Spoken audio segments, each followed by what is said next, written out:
Attention shoppers. Tonight on the checkout, Craig lets the motor financing genie out of the bottle. Kirsten builds her family tree and finds the shady areas of the commercial ancestry sites. And in FUTube, Ben tells a consumer horror story.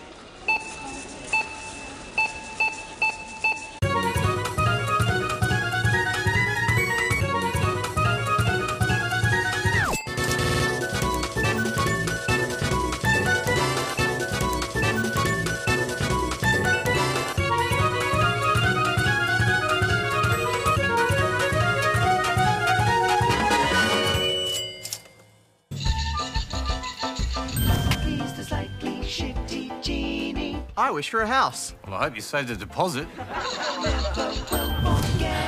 wish for $1 million. And you should increase your superannuation payments. I wish for a packet of Tim Tams that never runs out. Then don't eat the last one.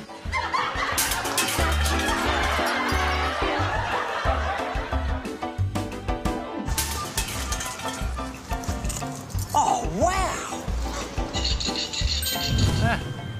I wish for a car. Your wish is my command. You got the money for a car? No. Well, I could just buy you a car. Can you at least just abracadabra me up some money for a car? No, come on. It doesn't take a genie to get the money for a new car. I'm a car dealer. I can get you the finance. Just don't rob me. Want my lamp back? He's the slightly shifty genie.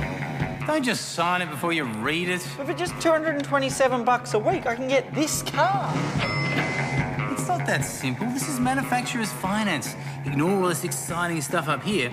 Read the fine print down here. $227 a week for 3 years, and then you still owe $29,995. Have you got that money?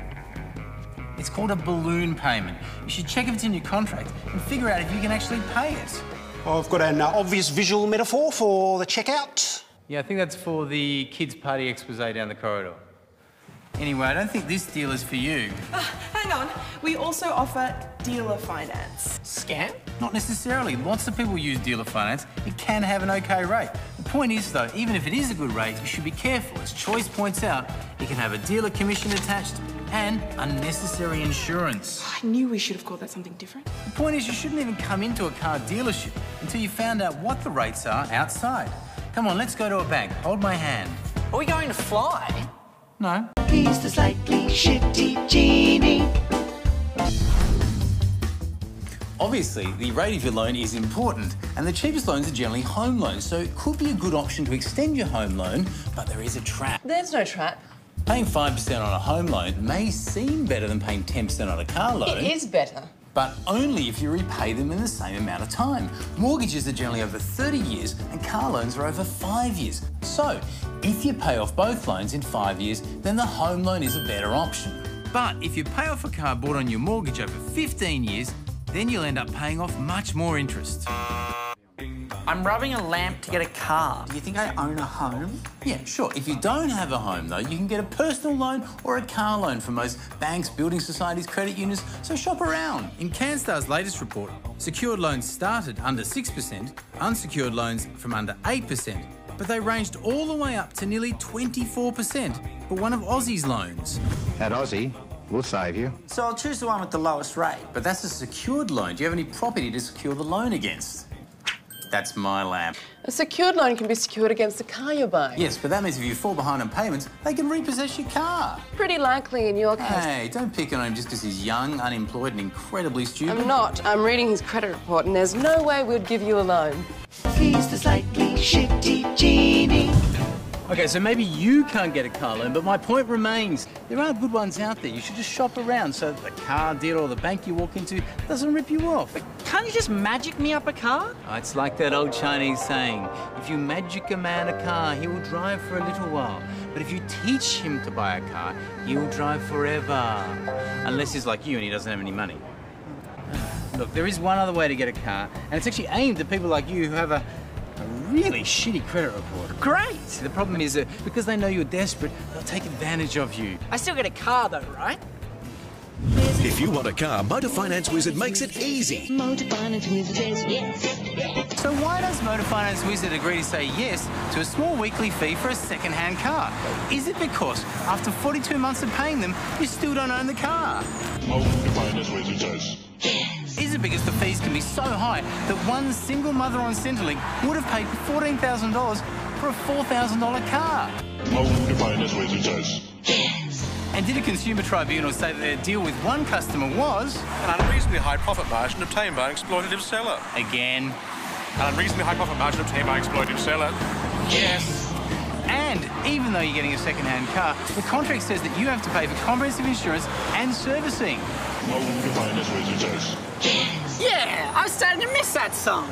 And here's the best bit. Even though you paid them all this money over all this time and you still don't own the car, you can give them an offer and they can still turn it down. So, Motor Finance Wizard can say no, no.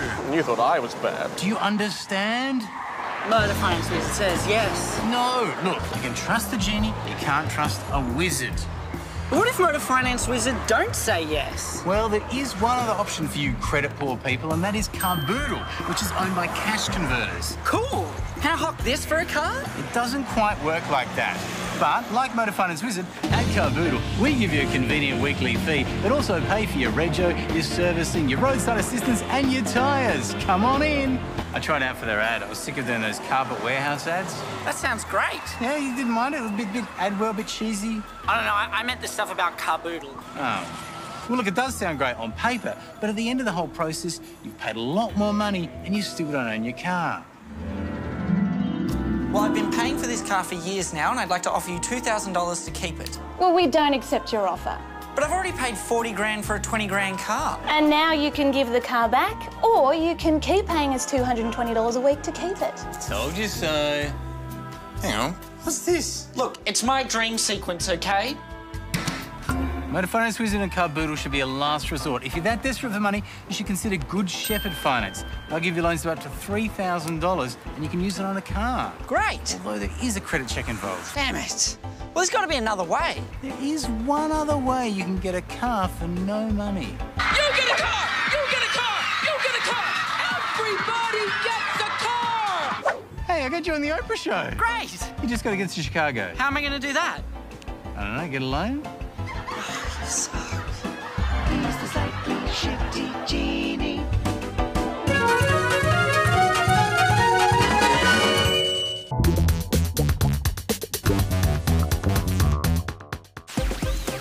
When it comes to sound quality, music fans have always wanted more. I want more. More! More! Unless you're this guy. Actually, the raw simplicity of the Edison wax cylinder... Shut up. If you want more sound quality, one of the most important things is the bass sample rate. Sample rate is important too. Which is how frequently audio is sampled per second in the creation of a digital file. Huh? Don't worry. All you need to know is that CDs and MP3s both play with a sample rate of 44.1 kilohertz because it more than covers the range that humans can actually hear. But I need more.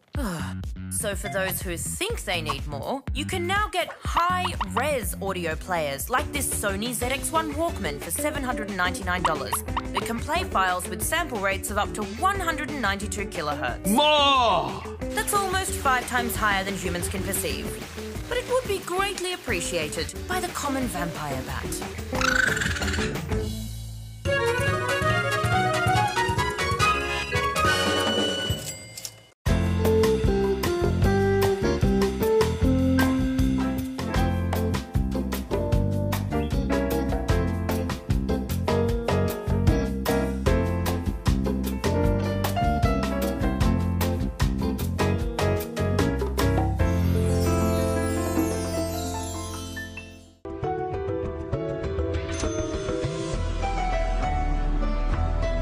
Kirsten Drysdale began her career as the angry presenter on Hungry Beast.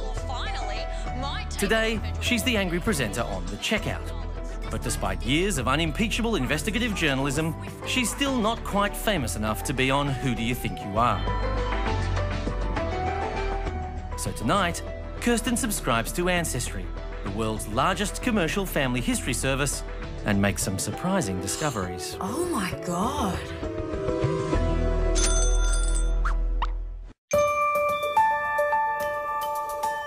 Kirsten Kathleen McDonald Drysdale was born in 1984 in Mackay, but we can't afford to fly her there.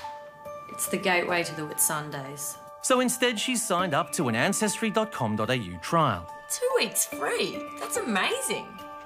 Kirsten's credit card will be billed for a yearly subscription if she forgets to cancel her free trial. Oh my God, I had no idea.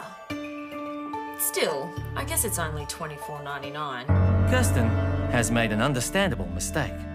She's confused this number, which looks like the price, with the actual cost over 12 months, $300 billed in one payment. Expert fine print analysis also reveals that her subscription fee will automatically increase to $450 in the second year. I'm sorry, it's just a bit of an emotional moment for me. Kirsten is now a member of Ancestry.com. Oh, I can build my family tree. Even though Kirsten's paranoid about privacy, she doesn't realise that Ancestry.com.au's default settings mean her family tree is now available to everyone. How do I even make this private? You not only have to click tree pages, tree settings, privacy settings and private tree, but you also have to check this box. Oh! Kirsten's journey was inspired by Ancestry's Anzac Day promotion. Jack was just a country boy, but he became an Australian hero. Grandpa? Jack was just a country boy, but he became a New Zealand hero. Grandpa Jack was a hero in 2 countries. Kirsten hoped that using Ancestry would make discovering her grandpa's story easy. Simply type in a name and let Ancestry guide you through the world's largest online collection of family history records. But if all you do is type your name into Ancestry... I got 12,932 results when I searched Ancestry's Australian records for the name Drysdale. I am so cancelling that family reunion. Kirsten attempts to trace her family history through several generations of automatically deducted credit card payments. Her research uncovers a rich tapestry of pitfalls with using an expensive commercial ancestry service. I just can't imagine what drove a young TV presenter to make such a foolish choice. Unsure about the results of her ancestry search, Kirsten asks Roz Page from Choice if she really does have 13,000 Drysdale relatives. Unless you know a bit about your family history, you could end up paying for information about people you're not related to. But it is better than Googling your family history. Hey everyone! Kirsten's related to Denise Drysdale. The best way to start researching your family history is to build a basic family tree. By talking to family members and searching some of the free public databases that are out there, like the Registry of Births, Deaths and Marriages. And while Kirsten didn't know it at the time, there are plenty of family tree programs available for free online. Choice recommends a program called Gramps. I remember your Auntie Beryl. She used to make lamingtons that tasted like armpits. Not that, Gramps. You can also get free access to information and research tips through state libraries, the National Archives, state records, genealogy societies, and Family Search, the world's largest genealogy collection, which is run by the Mormon Church. No. I just wanted to let her know she was related to Denise Drysdale. So, what do you think of Ancestry? Well, paid services like Ancestry can be useful, but it still takes a lot of time and hard work to research your family history properly. So, if I want to know my family history, I have to do more than just expensive Google them? I'm afraid so. But staff at state libraries can help you start your research, and it's free. The only card you'll need is a library card. Even if you can't go to a state library yourself, you can ask them questions online. And many public libraries have access to Ancestry.com.au for free. Kirsten has discovered that researching her family tree takes a lot of effort, even if you pay hundreds of dollars to use Ancestry.com.au. This journey has taught me so much.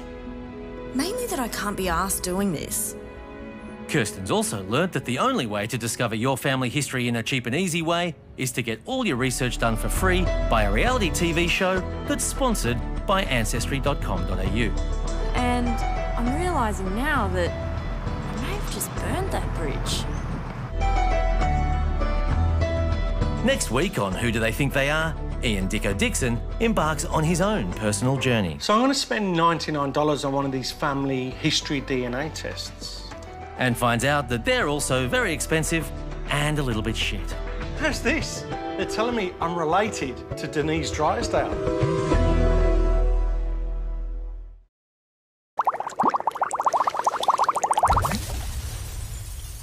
Cure Rash Anti-Rash. Medicated family powder. Baby powder. With cornstarch. Active ingredient, zinc oxide. Same amount of it. $4.99. $5.99. So the most valuable active ingredient is... Baby, not medicated.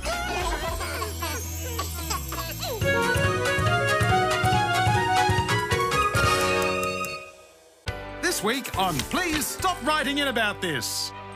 Hello. Today we're looking at an issue that we've received quite a number of tip-offs about, and it could be happening in your wallet right now. Receipts that fade away. It's a scenario that many of us are familiar with. We get a receipt, only to find that a short time later, it's magically turned into a blank sheet of paper. That's because those receipts use thermal paper, and lots of you... It should be the obligation of those providing receipts to provide ones that last. Is this legal? Seem to think it shouldn't be allowed, but as it turns out, it is very much allowed, right, Grant? That's right. You have to be given a receipt for every purchase over $75. Under $75, if you ask for a receipt, you must be given one within 7 days. But there's nothing in the law about how long receipts should last. And yes, those fading receipts annoy us too. See, Grant's annoyed too. I sent at least 10 of those letters. So, if retailers won't provide us with a receipt that lasts, what can we do? The most obvious solution is to take a photo or a photocopy of your receipt. A photo of a receipt is a proof of purchase under the consumer law and can be used for tax purposes too. The ACCC has even released an app called ACCC Shopper that lets you save receipts for this purpose. And don't listen if a business tells you a digital copy can't be used to get a refund or return. It can be. But let's say your receipt's faded and you didn't take a photo of it. There's all kinds of solutions on the internet involving Photoshop, light bulbs, and hair dryers. It's easy! But none of them matter because you don't even need a receipt. All you need is a proof of purchase, which could be a credit card statement, a loyalty card, a lay-by agreement, a phone or email receipt, a reference number, a warranty card, or a serial number. And a good store will help you find a record of your purchase anyway.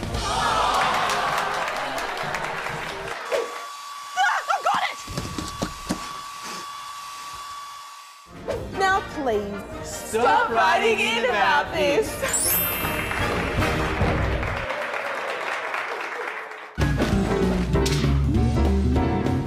Free extras. Pawpaw ointment, $24. Free delivery. Add $26 more for free shipping.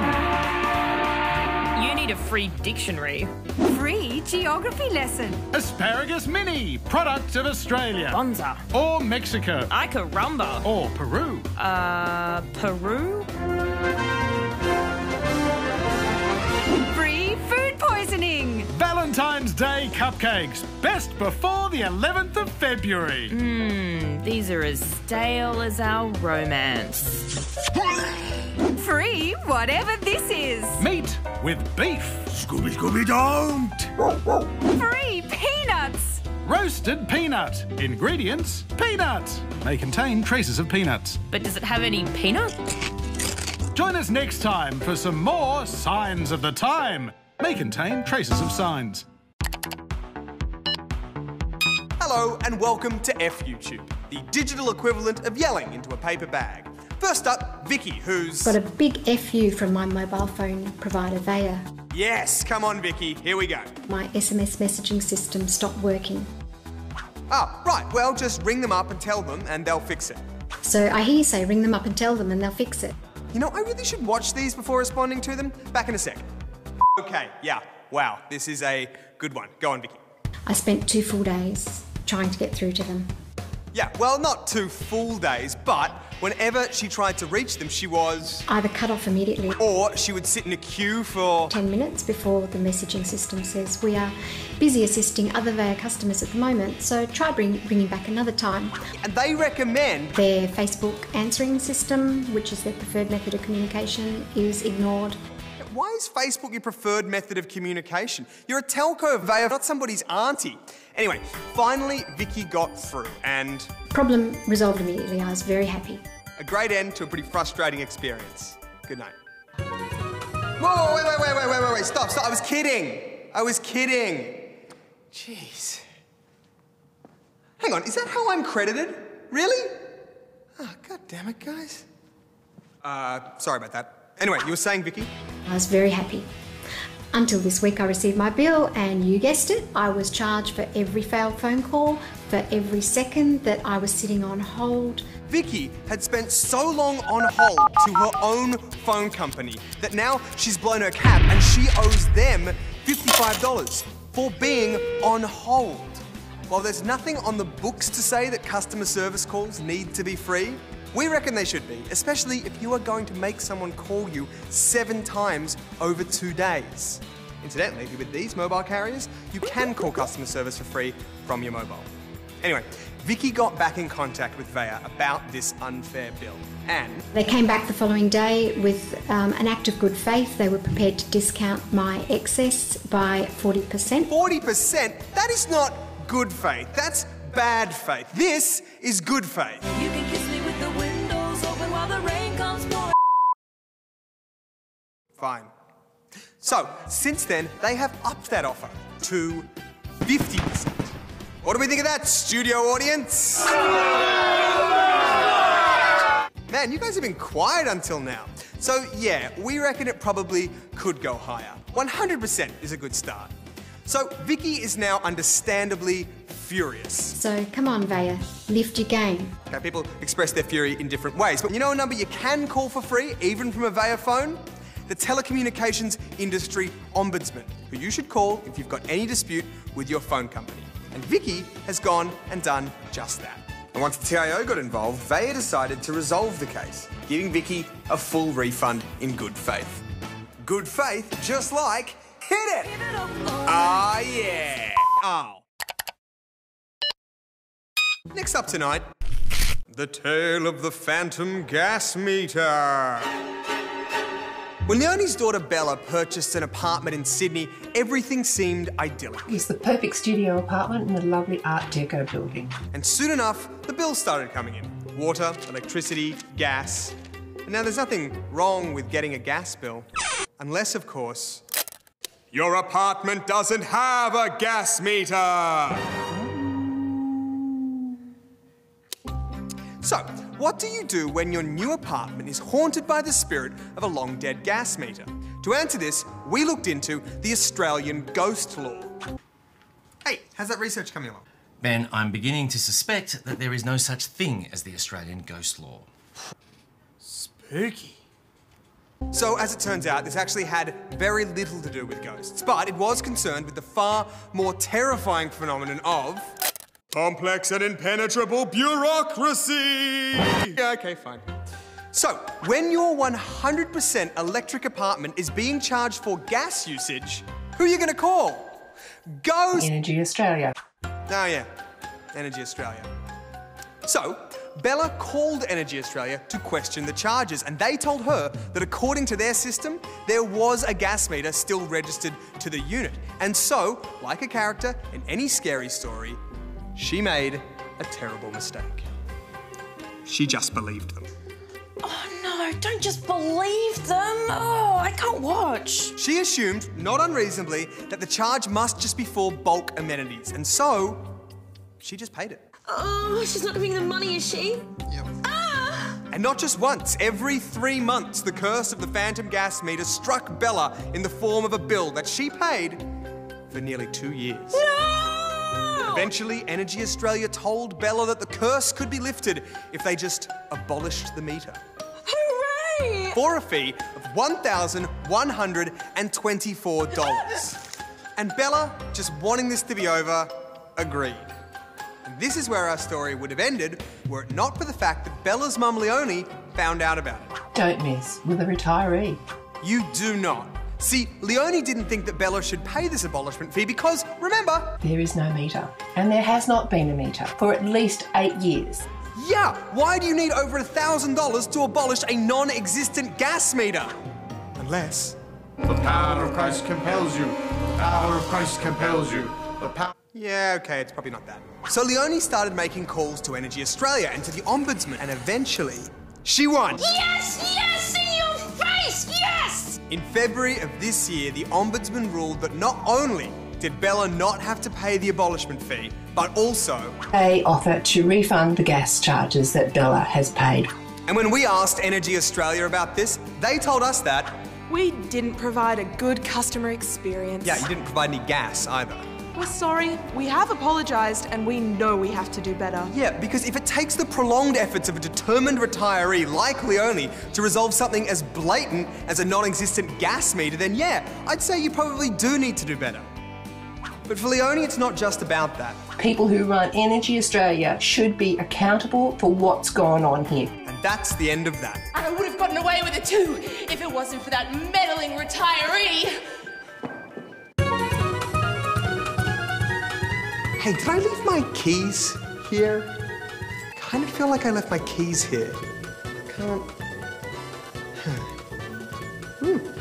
A lot of people work on this show.